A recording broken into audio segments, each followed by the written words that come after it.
Actually, it's quite interesting because since my case started and become public, many people has contacted me, vegans, that explaining to me their problems, their discriminations, which I didn't know.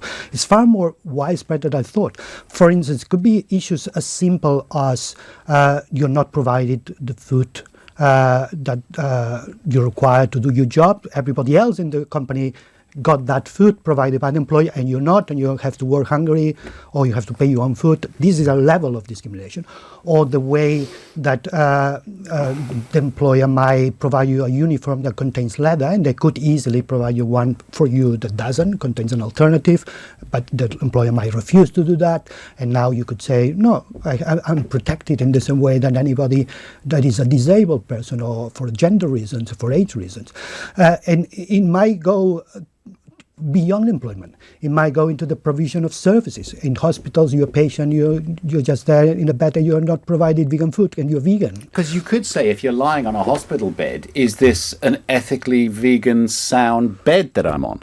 Well, you could say that, but I mean, would you go as far as that?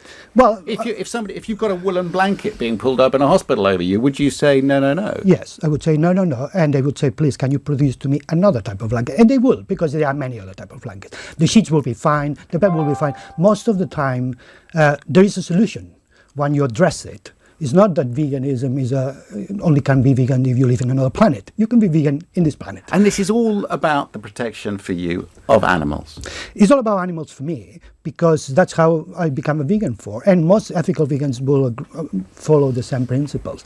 At the end of the day, everything we do affects animals. And animals that are sentient, those that have the capacity to suffer, are the ones that endure the bad consequences of our actions. Now, if we can prevent anybody else's suffering, no matter who they are, and there is a way to do it, that should be a good thing. And a vegan is somebody that tries to achieve that, even if they might not succeed in the end. What about consuming power, for instance? Yeah, that's a good point. There are things that I was thinking about wind turbines in particular. They kill birds. It's precisely a good kind of debate that we always have. Every time there is something we buy, we need to consider the best possible option. Sometimes that doesn't exist.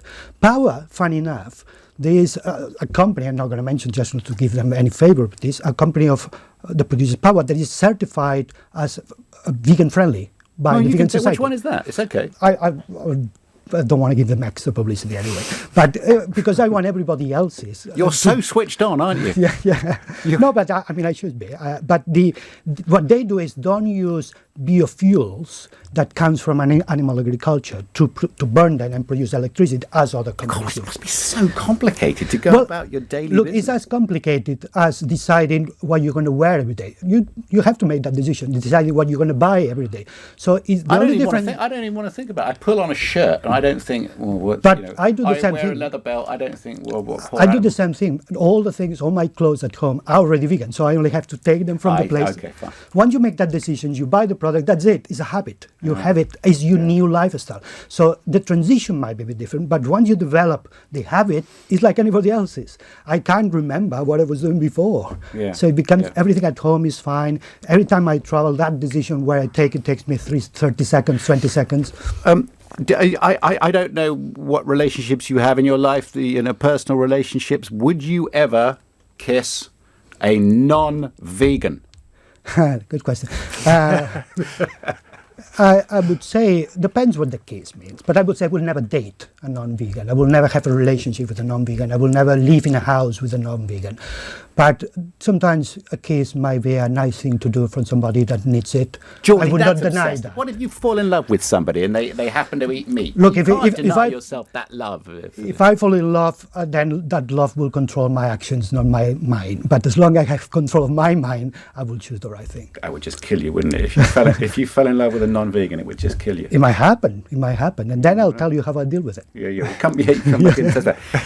So when he came to you, Peter Daly, why did you take this case on?